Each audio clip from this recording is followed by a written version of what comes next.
Fala, pessoal, tudo bom? Que bela terça-feira para falar de futebol, não é mesmo? O Fla-Press chegando depois da maior goleada da história dos pontos corridos no Campeonato Brasileiro. 8-0 para cima do Vitória, o Flamengo mais líder do que nunca. E ó, esse jogo, para além do coletivo, para além da quantidade de gols, também foi um jogo muito importante para marcas individuais, pessoais, que o Lázaro Dalfovo vai chegar no Fla-Press agora para contar pra gente. Uma vitória de um autêntico líder, uma vitória de 8 patamar. Se você piscou, perdeu o início do caminho da maior vitória do Flamengo na história do Campeonato Brasileiro. E aí eu sei, faltava o dele, né? Agora não mais. Samuel Lino marcou o primeiro gol pelo Mengão e, de quebra, o mais rápido da equipe no ano, com 1 minuto e 33 segundos. Um presságio do que vinha por aí. E por falar em números, pagamos barato nele, não é isso, professor? Acho que não vale o que pagamos nele, acho que ele vale o dobro ou o triplo, na minha opinião. Jogador fantástico. E se você olhar o preço dos pontas determinantes no mercado, você vai ver que é outro patamar, né? E tem um jogador desse nível, que estava no Atlético de Madrid, foi titular do Mundial em alguns jogos. Escolher vir para o Flamengo, um privilégio muito grande tê-lo aqui. E estava carimbado o passaporte para a eternidade. Pedro chegou a 100 gols no Maracanã nessa pintura aí. Olha aí o drible, Pedro vai fazer agora para tudo. É 100, é 100, é 100 de Pedro no Maracanã. E toma-lhe mais uma obra-prima desenhada não com as mãos, mas de pé em pé, com muito talento, precisão e um acabamento de gênio. Arrascaeta assinou. E se liga só nisso. É difícil definir o momento mais inesquecível desse dia histórico, mas não dá para ignorar o que fez o Arrascaeta, que além de se manter como o principal goleador do Flamengo no Brasileirão, agora com 11 gols, se tornou também o principal assistente da história da competição, com incríveis 78 passes para gol.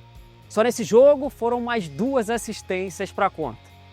Só nos resta agradecer, Mago. O restante ficou para a etapa final. Capitaneada pelo Arrascaeta, a tropa do Filipinho seguia insaciável, tanto que o 4º gol saiu no primeiro minuto, novamente com Pedro.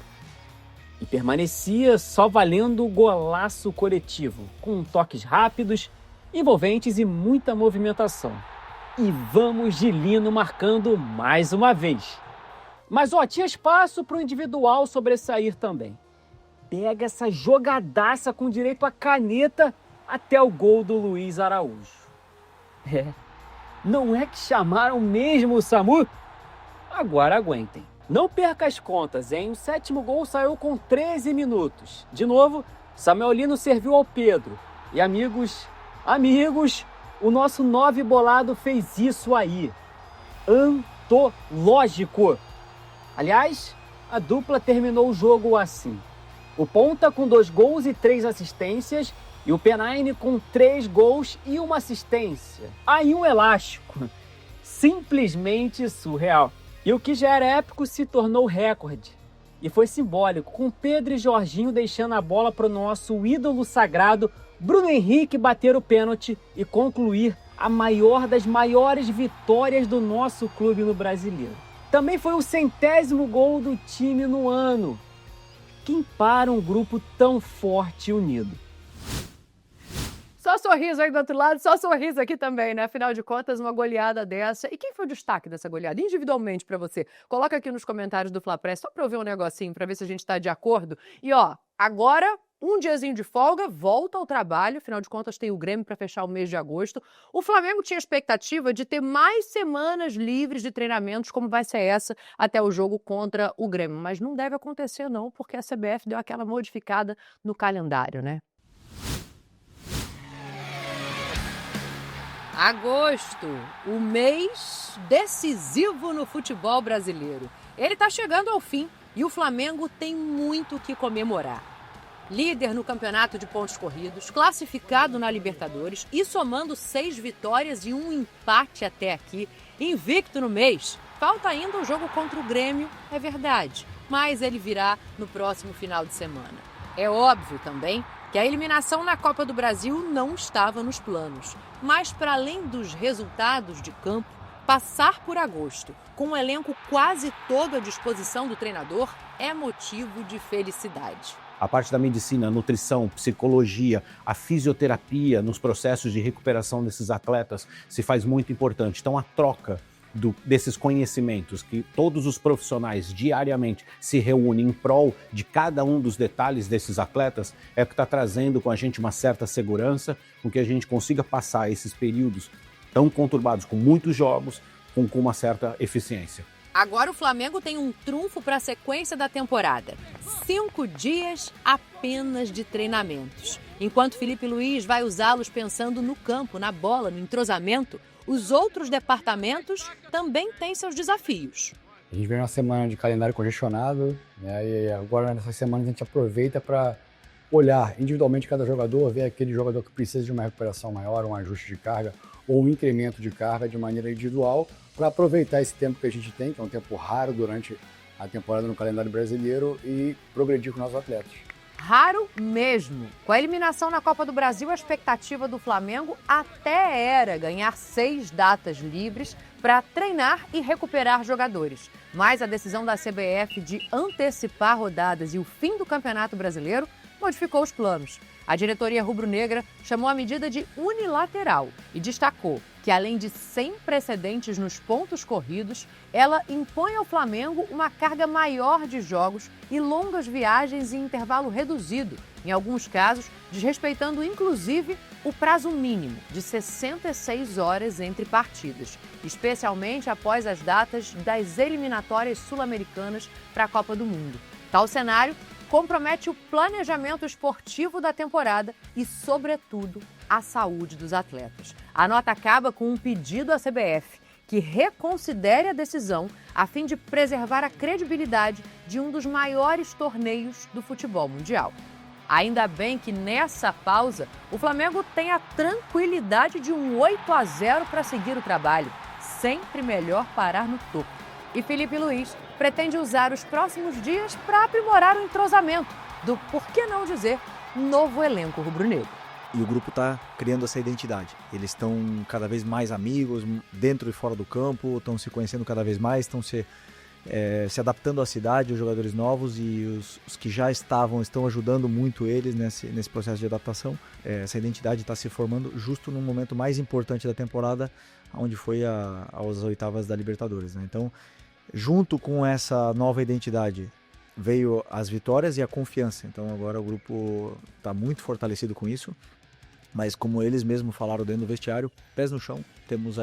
Estamos muito longe de conquistar alguma coisa ainda. E pelo que eu sinto desse grupo, querem trabalhar mais e mais.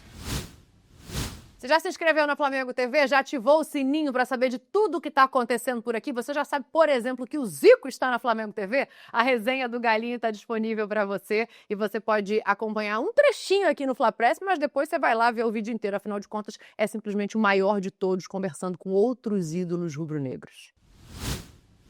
É um coletivo. Aqui hoje não existe mais, a gente fazia uns coletivos duas vezes na semana, quase sexta. E antes do coletivo tinha aquele bobinho, né? Que hoje o bobinho virou treino normal, né? E aí tá eu e ele no bobinho, Fla-Flu domingo. Aí eu e ele, se desse 20 toques, dobrava. Uhum. Aí vai lá 1, 3, 5, 7, nego roda, daí quando deu 13 para 14, eu tô indo para lá e ele vindo para cá. E alguém levantou a bola. Quando levantou a bola... Só o pé. Tchum! Aí ela passou aqui, ó. Eu só sei que passou aqui, aí abriu aqui, né? Aí eu falei, porra, Mozer. Aí ele vai lá no vestiário, eu vou lá, né, vendo se podia levar pontos, cheio de sangue aqui. Aí ele, doutor, em vez de perguntar como é que ele tá, ele vai jogar domingo? Canalha, rapaz. Não ia sobrar você, já imagina. Zico não joga. Não, tu já pensou? O Zico não joga porque o Mozer tirou ele do jogo? Pô, nunca mais eu ia entrar. Eu dar a bola no Mozer, já resolve agora. Pô, então nunca mais eu entrava. Na sequência das boas notícias do Flamengo, vamos falar do Sub-20, que no sábado conquistou o bicampeonato mundial, aqui mesmo no Maracanã, uma festa para quase 50 mil pessoas. Não foi jogo fácil, o Flamengo tomou a virada, mas nos pênaltis buscou o título, buscou uma tarde histórica para ficar na memória. Flamengo se lança para ataque, a bola longa para o Iago, vai bem na bola aérea, tocou de cabeça, para empatar, gol!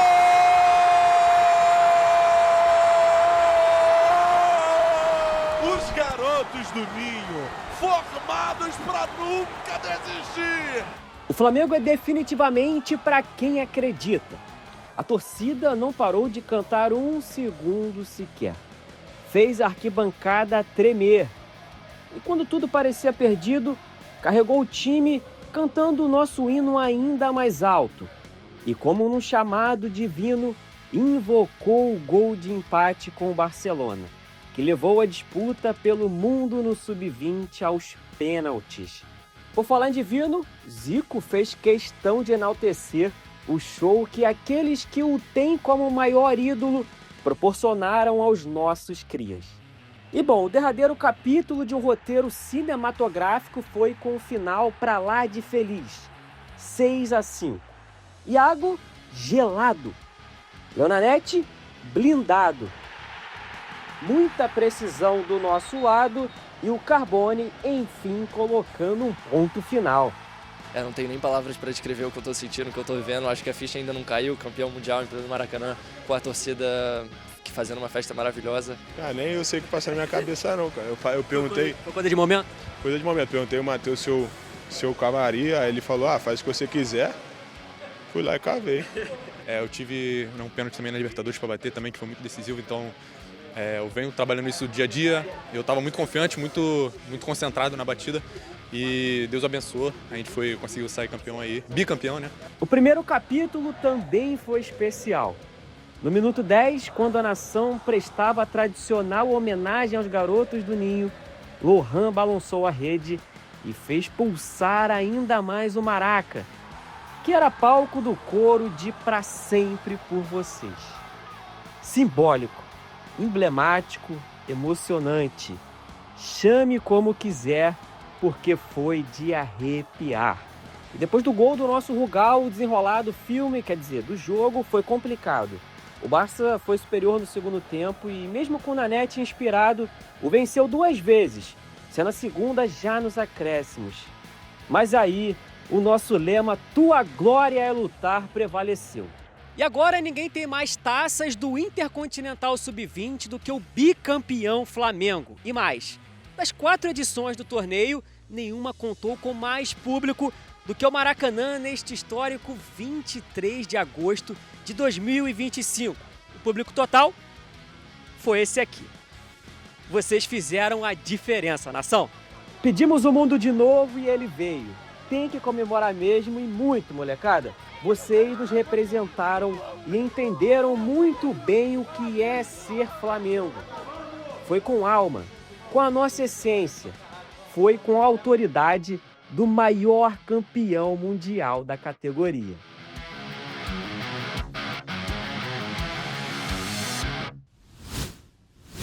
Léo Nanete pegou 2 pênaltis, um dos personagens mais marcantes dessa conquista do Sub-20. Ele bateu um papo exclusivo com o Bruno Auric, que a gente vai mostrar para você agora aqui no Fla Press. Fala Dani, fala nação rubro-negra, acompanhando aqui o Fla Press. Hoje estou com um convidado super especial, um dos heróis do título do Flamengo Mundial Sub-20 em cima do Barcelona. Aqui o nosso goleirão, nossa muralha, Léo Nanete. Primeiramente, para começar, obrigado pela grande atuação. E eu quero saber o seguinte, já caiu a ficha? Cara, sinceramente, caiu 0 a ficha. Ainda na noite pós-título, nem consegui dormir de tanta adrenalina, fui conseguir dormir só essa noite. Foi um título muito marcante, o momento mais especial da minha carreira, onde eu consegui desfrutar com os meus amigos, com a minha família, com a comissão, com os meus companheiros. Foi um momento único que vai ficar sempre na minha memória. E eu quero saber também o seguinte, como é que foi a preparação para o Mundial, Você titular, vem sendo titular em muitos jogos ao longo dessa temporada. Como é que foi a preparação para esse jogo contra uma equipe que não é uma equipe qualquer, que é o Barcelona? Há 2 semanas o Bruno já vinha implementando situações do Barcelona, mesmo a gente jogando contra o Bangu no sábado anterior. O Bruno já estava implantando o sistema de jogo do Barcelona para a gente ir se acostumando. Junto com o André, que é o preparador de goleiro, desde segunda a gente já vinha estudando as características individuais do time dele, os pênaltis, as bolas paradas. Então acho que o contexto todo favoreceu para a gente sair com o título. Como que foi, né, naquele momento da disputa de pênaltis, um momento de tensão, Maracanã lotado?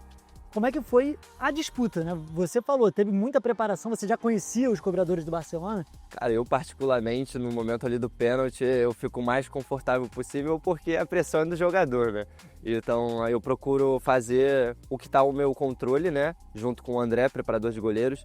Então no dia anterior eu e ele, a gente sentou numa sala, a gente viu os vídeos, viu os cobradores. Ele fez um estudo, ele junto com o Nando, que é outro preparador de goleiros do Sub-20, fizeram um estudo super detalhado e a gente conseguiu traçar as estratégias e graças a Deus deu tudo certo, né? Durante os 90 minutos você foi fundamental também com algumas defesas incríveis. Queria saber, na sua opinião, qual foi a mais difícil, a mais bonita que você fez durante o jogo? A mais bonita, eu acho que foi no finalzinho, aquela rasteira que o número 7 deles, um jogador muito bom, chutou e eu consegui defender, mas a mais difícil para mim foi o cara a cara, aos 80, que bateu no meu pé e saiu fora. Eu até comemorei porque foi uma defesa muito marcante que segurou o resultado naquele momento e consegui ajudar a minha equipe. Você comemorou e a torcida comemorou, parecia um gol até da torcida. E por falar em torcida, né, foi seu primeiro jogo de fato com uma torcida em peso, né? Primeiro jogo no Maracanã com 45 mil torcedores presentes, mais de 45 mil. Como é que foi a sensação, né, de jogar num Maraca lotado? Foi algo surreal, cara, porque eu até brinquei com a minha família, foi de 0 a 100, né?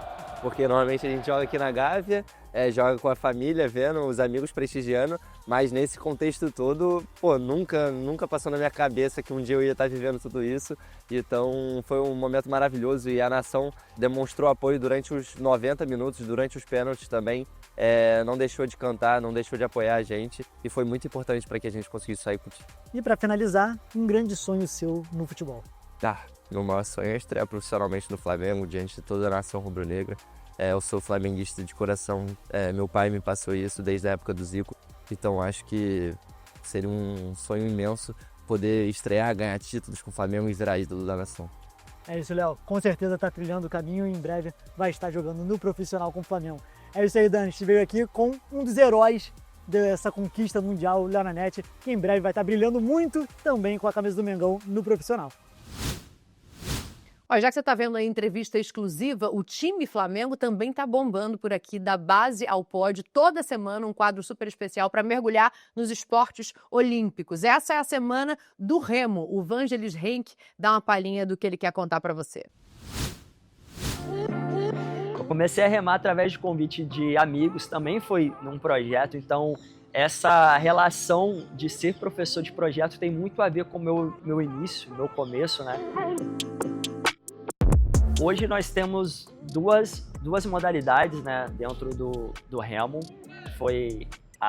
O ano passado foi introduzido para as próximas Olimpíadas de 2028. Então nós temos o remo tradicional, que é o remo que todo mundo conhece, flat, que foi o esporte fundador do Clube de Regatas do Flamengo. E agora a gente tem o remo de praia, né, que ele vem com a ideia de fazer essa integração, né, de gênero. Então um barco de dupla é composto por um homem e uma mulher, é uma modalidade que ela é de mais curta duração, então é mais fácil de visualizar o tempo inteiro a prova, né? Tem um período de transição ali que é a corrida e a entrada no barco remando, então isso aproxima mais o público. E como essa modalidade foi introduzida agora como olímpica, o objetivo é chegar em 2028 em Los Angeles, representar o nosso Mengão, representar a nossa seleção brasileira. Quem sabe aí trazer a primeira medalha olímpica para o remo. Ó, deixa eu voltar a falar de futebol aqui, porque o jogo dessa segunda-feira ainda vai render muita resenha e o Pedro é outro jogador que merece um destaque, né? Marcou o gol de número 100 dele no Maracanã. Aliás, 101, 102, ultrapassou a marca e agora também provou para aquele pessoal que ainda estava com a desconfiançazinha que tá tudo bem dentro do grupo.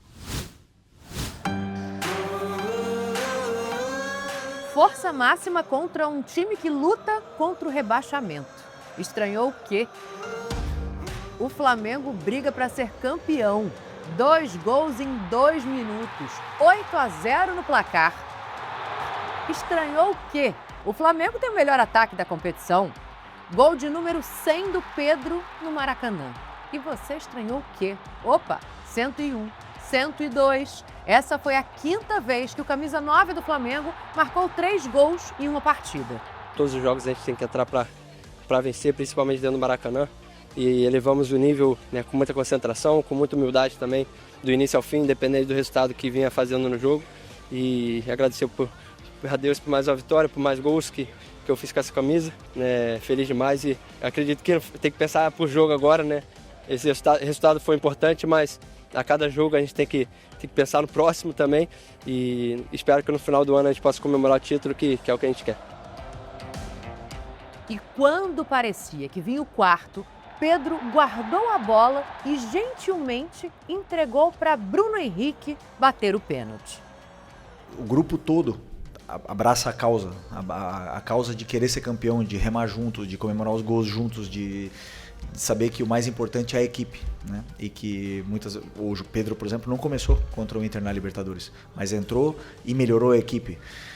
O Bruno não entrou hoje como titular, mas entrou e dá a vida como ele sempre faz e fez gol e foi muito importante também. Esse tipo de comprometimento que os jogadores têm pelo escudo do Flamengo é o que faz a diferença. Apesar de todo o encanto da vitória, ela é só parte de um trabalho que ainda se estende até o meio de dezembro, depois da maior goleada da história do Campeonato Brasileiro de pontos corridos. Um único dia de folga e a volta ao Ninho do Urubu mira os próximos 3 pontos contra o Grêmio e depois os outros 3 da sequência e os outros 3 à frente. Se contra o Grêmio daqui uma semana a torcida vier esperando outros 8-0, aí vai acabar em vaia. Então é importante que a gente corte essa expectativa. Foi só um jogo, o time jogou muito bem, todo jogo tem um novo contexto, uma nova história. E eles têm que saber, o torcedor tem que saber que tem que vir no Maracanã, por favor, para apoiar a equipe, porque não vai ser fácil. Pode ter certeza que contra o Grêmio não vai ser fácil, mas se a festa for como hoje, os jogadores estiverem num grande dia, pode ser um grande dia para todos. Porque no fim das contas, por mais estranho que pareça, o futebol é como a fé. Se por um segundo você não é atendido, não importa quantos milagres já tenha presenciado. É isso, gente. FlaPress vai acabando, ficando por aqui, só que a gente vai embora de um jeito muito especial, com a crônica do Maurício Neves, para falar mais uma vez do título do Sub-20, para fazer uma homenagem aos garotos do Ninho que mostraram, de novo, a força que tem. Você pode pensar que essa é uma daquelas histórias em que se diz: a esperança é a última que morre. Talvez pareça, para quem olhou de fora. Por isso, ela vai ser contada do jeito que só nós, rubro-negros, vivemos. Flamengo, não existe uma tarde de Maracanã igual a outra, não. E igual a essa, não existirá jamais. Em nenhum outro estádio do mundo. Os garotos do Ninho entraram em campo, com seu povo pedindo o mundo de novo. O Lohan ouviu e estufou a rede do Barcelona. Sabe quando? Ao minuto 10 de jogo. Minuto 10. Um gol marcado no campo e no céu. Para sempre vocês, nossos 10. O que se passou depois disso? Bom, coisa do futebol. Um gol perdido lá, uma defesaça do Nanete ali e outra aqui. Quando todos já esperavam pela disputa de pênaltis, o Barcelona virou. E o que se passou depois disso é coisa do Flamengo. Só do Flamengo. Parecia ter sido o último lance do jogo. Sabe o que a nação fez? Cantou o hino do clube. Aquele que diz que eu teria um desgosto profundo se faltasse o Flamengo no mundo. Cantou bem alto, como alta veio a bola para a área. Voa, Iago, camisa 3, como Rondinelli. 89 segundos depois de parecer que tudo estava perdido, a história começou de novo. Assim é o extraordinário Clube de Regatas do Flamengo. Ele pulsa onde os outros já teriam entregado os pontos. Vieram os pênaltis. Teve chute colocado, forte, aberto, cruzado. Teve na net. O segundo, ele até avisou onde que vinha o chute. Aí o 16 deles obedeceu. E o nosso 16, que um dia foi Felipe e sábado foi Carbone, correu pra bola. Chuta, Carbone. É o mundo nos seus pés. Perna esquerda bateu! É pra comemorar!